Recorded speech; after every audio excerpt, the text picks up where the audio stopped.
Hello ladies and gentlemen, boys and girls, kids and grown-ups. My name is Dennis, and today we're gonna look at the 5th episode of our Guild Wars 2 series, in which we are gonna create a Sylvari character for the first time. Which means this footage is straight from the 3rd Guild Wars 2 beta weekend event. Now, we're gonna just check out some of the professions here at first, see how their art style looks like. And we're gonna end up with the thief and create a little Sylvari around it. Now guys, it's been like a few days since since this footage was taken, so it's pretty fresh off the boat.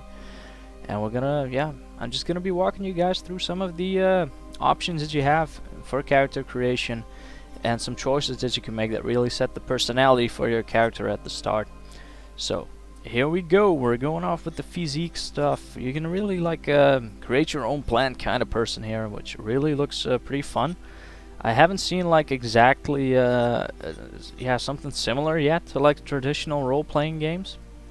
There's always your traditional plant people in some games, but yeah, they really had something too humanoid about them. You could really see that they were like a mixture of humans and plants, and these are just like straight walking up branches and stuff like that. It's like their whole head exists out of branches and leaves and stuff like that. It's really really nice how they created that. And yeah, we're gonna see how this thing goes. Now, there are a lot of facial features you can choose from. You can set like your different faces, your hairstyles, your hair colors and everything, but you're really stuck with like the leaves and stuff on your head, I guess, and the branches. Yeah, if you don't really want to go with that, I suggest you create a human character. They are really unique in the world. The race itself is only like 20 years old when it comes to the lore. Word is that they sprouted from a tree, this big giant thing, like 20 years ago. And now the thing with our Sylvari is we're gonna create a little dark atmosphere around it by giving it a little bit of a shaded color, dark hair and everything, and let it be born in the cycle of night, which I'm gonna explain a little bit later on. Of course not with the ridiculous mushroom on his head. That thing just looks hilarious, but nah, that's not gonna go for our character. Hey, the Sylvari, 20 years old, they just came into the world and they already have a fuckload of responsibilities when it comes to like, killing these dragons and stuff. I really find them interesting since they're like the newest race in Tyria, and there's really not a lot known about them. So you're really like experiencing their history first-handed, and I really love that. I've read like one of the books of Guild Wars 2. I think it was called Edge of Destiny, and it already had something about this Sylvari Kaith in it, and like her lover Fowlin or something. I can't really remember. That really puts like something of the history of the Firstborn down, and that was really interesting. So I'm going to be covering a like complete lore video in a couple of videos later. I'm gonna do the Asura character creation after this one. So after that you can expect a big load of Guild Wars 2 lore in one video, in which I'll be talking about everything that I can think of for like pretty much half an hour or so. So expect that one up. It's gonna be awesome. Now we're just wrapping up the facial features here, going on to the armor dyes. Now I don't really care about that too much because you can change them later on in the game, so I wouldn't spend too much time pondering over that. So now we're gonna go over to the choices, which is a lot of fun. These really set like the personality of your character. And when it comes to the Sylvari, I really like them. They are really like a collective race. They were all born from the same tree, like the giant pale tree. They all have the same memories of the past and like everything that happened prior to their existence. They have Ventari's and Ronan's teachings, unlike the tablets that Ventari left behind before he died. And yeah, this pretty much unifies them in a way. Now, going back to like these choices because we're wandering off a little bit. I solve my stuff with dignity. I'm always dignified even when I'm up into the mud with my face. They're like these things really like change the way the characters and everyone talk to you, especially when it comes to the personal story. It is like a little kind of instance thing that pretty much puts the role-playing aspect of an MMO really like back into the game. It's really like where you're the center of it, you're the story, everything is, yeah, based around you. And it's not like there's this giant story and you're walking through it, you are the story, and that is something that I really love about Guild Wars 2 so far.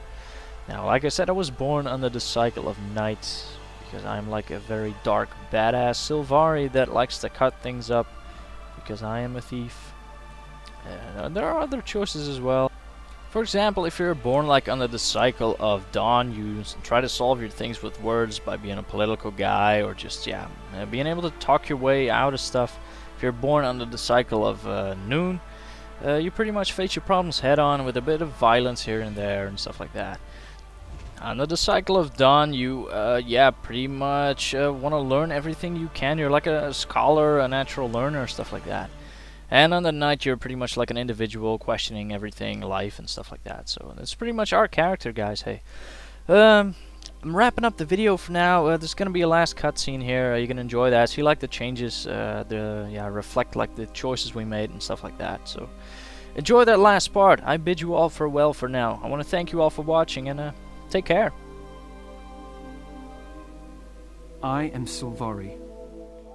25 years ago, my people first appeared in Tyria. The pale tree flowered, and the firstborn awakened. The dream contains my race's memories. We gain awareness here, and then awaken into the world. The dream fills me with knowledge, and is my connection to others. It is my inspiration, my guiding light.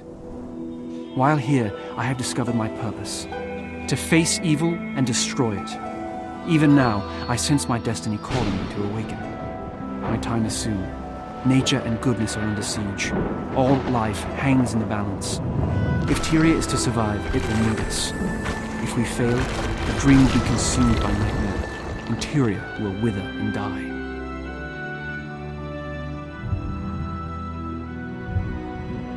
I dream of battle. The voices of my people whisper of warfare in the storm of combat.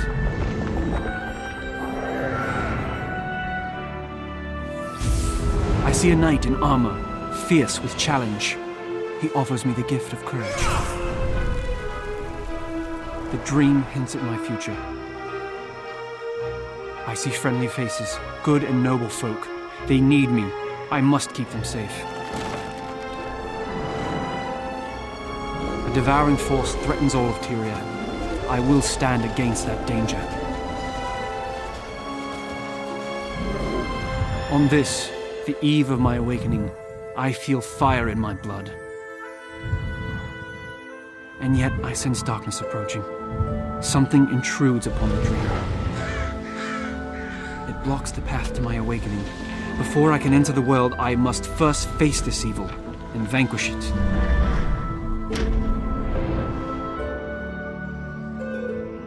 I am summoned by the dream.